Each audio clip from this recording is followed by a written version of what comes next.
Okay.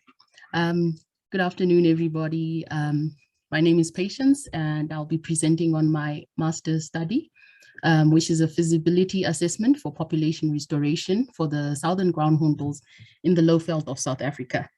I'd like to take this opportunity to thank all my supervisors, as well as my fellow workmates at the Mabula Ground-hornbill project for all their help in getting this project started and hopefully to see it to completion.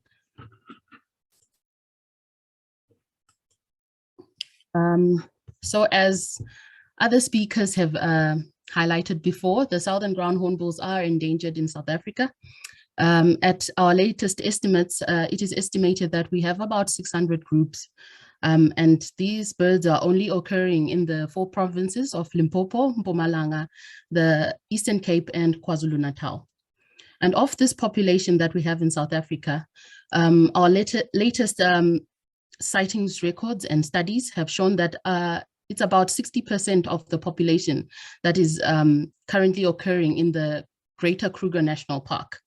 The remainder of the population occurs in unprotected areas, and these are different land use types, which include the rural communities, private lands and farms, yeah, that's those are the different categories. Although protected areas are vital strongholds for threatened species, we do need populations of our birds to occur outside of these protected areas so that we do not have isolated populations, because isolated populations are more susceptible to environmental catastrophes, as well as have poor genetic exchange.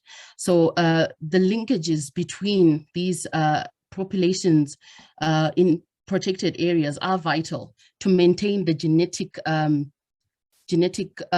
fitness of the population, to ensure that the population is quite stable and able to withstand any stochastic events that might occur.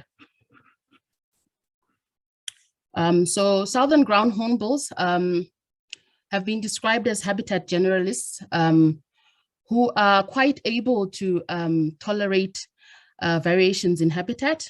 Their distribution is largely limited by rainfall and temperature. Rainfall and temperature will also influence the availability of their prey species that they feed on. Ground-hornbills are they're not selective in their diet. They have a catholic diet, which means that whatever it is that they can find, they will happily feed on, which includes the small insects, the mammals, the reptiles, as Kyle mentioned before. And they'll also scavenge if they do come across any carcasses out in the veld. So the majority of our Southern Ground-hornbill threats are human in origin, and they include persecution, poisoning, electrocution, snaring, roadkill,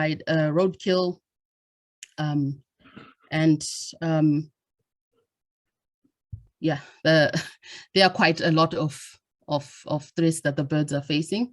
And in our studies that we've been conducting throughout the country, we found that human attitudes play a very major role in determining whether the Southern Ground-hornbill populations can persist outside of protected areas. The other threats are determined by the attitudes of the people. If the people's attitudes towards the birds are positive, then it is more easy for us to deal with the threats that we find in these areas. A case in point is in KZN, which currently holds the healthiest population of Southern Ground-hornbills in South Africa. And this is largely due to the positive attitudes that the people have towards the birds, the love that they have for the birds, and the reverence that they have for the birds. So my main aim would be to examine the feasibility of expanding the Southern Ground-hornbill population naturally from the Kruger National Park into the adjacent Lowveld region of South Africa. This is going to happen naturally through dispersal. And I've identified what I'm calling a potential habitat zone, which is which spans about 50 kilometers west of the Kruger National Park border. The population of ground hornbills within Kruger is currently at capacity. All available territories are occupied by a group of ground hornbills. So the logical thing would be for birds to disperse out of Kruger and occupy new territories. So my first objective would be to investigate the beliefs and attitudes of human residents in the PHZ, which is my potential habitat zone, towards the birds. Most of the work that has been done in terms of beliefs and attitudes by the Mabula Ground Hornbill Project has been mostly focused on the KZN as well as the Limpopo populations. We have not really done much work closer to the Kruger area in the provinces of Limpopo and Mpumalanga. So the beliefs and attitudes of the people in this area, they are undocumented. And I have used language as a way of demarcating different cultures because language is a major component of people's culture. And the subtle beliefs and differences in beliefs that occur in different language groups can be a strong determiner of whether the birds persist or are doomed in different areas. A case in point would be the beliefs of the Zulu nation and the Xhosa nation in terms of how to utilize ground hornbills in times of drought. With the Zulu people, they believe that if you use a feather and put it in a riverbed, then the rains will come and the drought will stop. But with the Xhosa nation, the belief is more of using a whole ground hornbill carcass and putting it in the riverbed.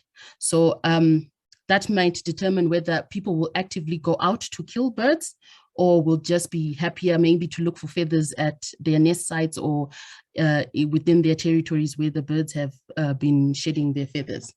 So my second objective would be to assess the habitat in the various land use types in terms of the requirements for southern ground hornbills and the potential threats. In terms of requirements, I'll be mostly looking at availability of nesting sites. If they are, the big trees are still available for them to possibly nest in. And the threats, which I've highlighted before, and these threats will be ranked according to their severity and lethality to ground hornbills. And my third objective would be to investigate the current status of the southern ground hornbill. We do have some historical sightings, records of ground hornbills in the potential habitat zone, and I would like to compare with whatever it is I will find that is currently available at the moment in the area. So my study site is spanning the two provinces of Limpopo and Mpumalanga, spanning across the entire western border of the Kruger National Park, which you see there in green, and then my study site will be the one in orange. There is another student who will be taking up an MSc study from Swaziland, who will study, make a similar study and assess from Swaziland and up to the southern border of Kruger to assess what the situation is there and why the population is also not expanding into that area. So for my first objective, my methods will be the use of semi-structured interviews.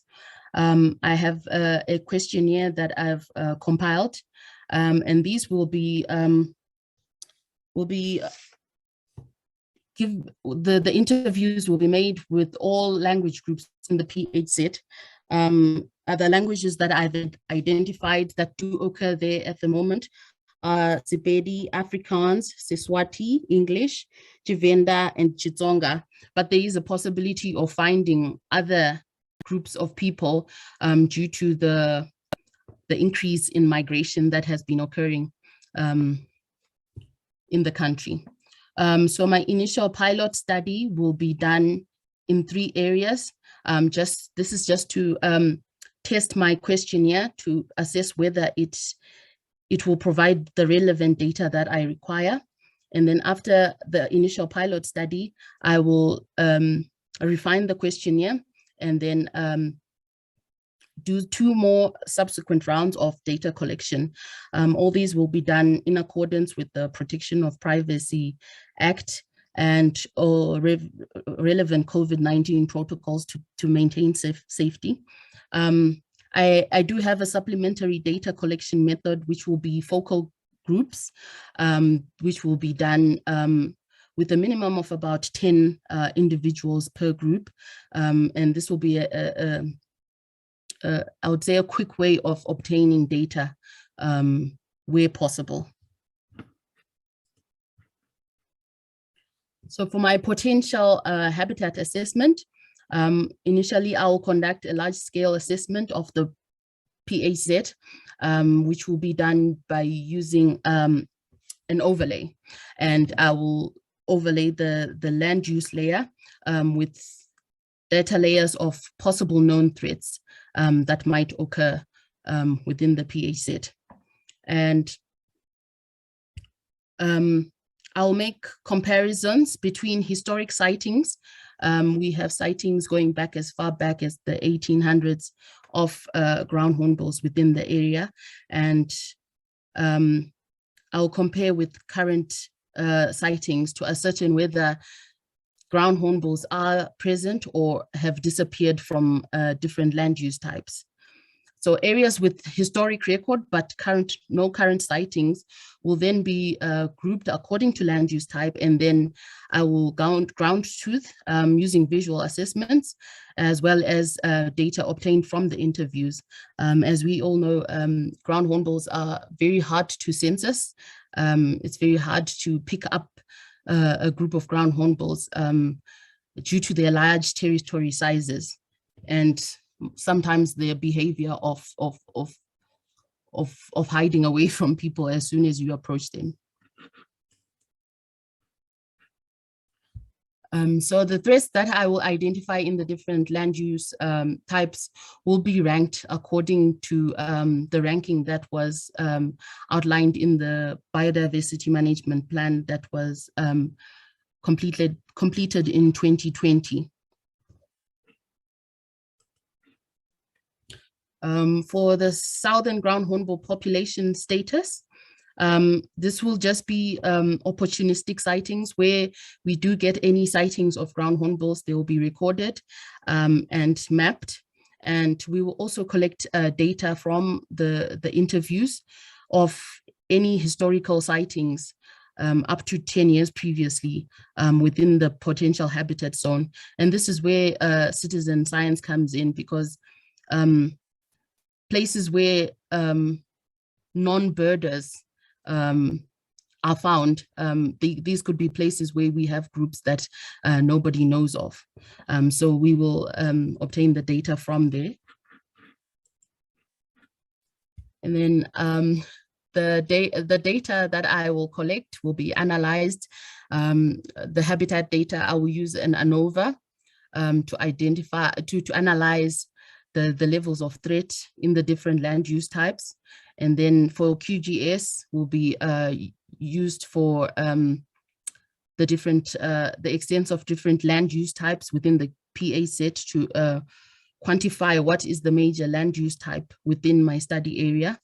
I'll also conduct a multivariate niche model to assess which areas are possible ground hornbill habitat and which areas might need conservation action to make them possible ground hornbill habitat.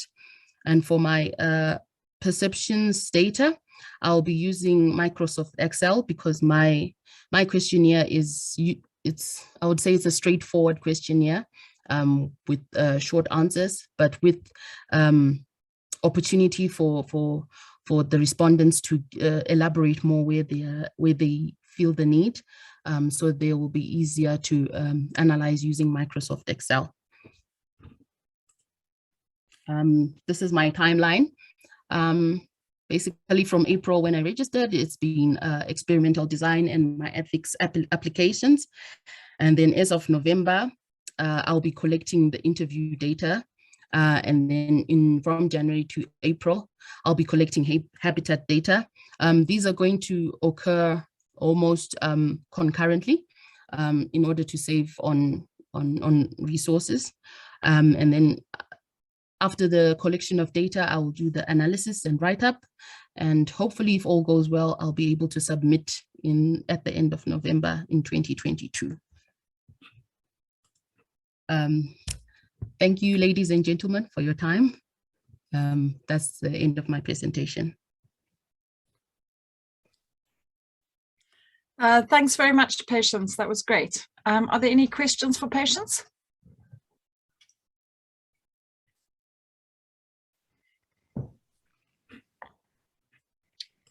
Just quickly doing a scan for hands.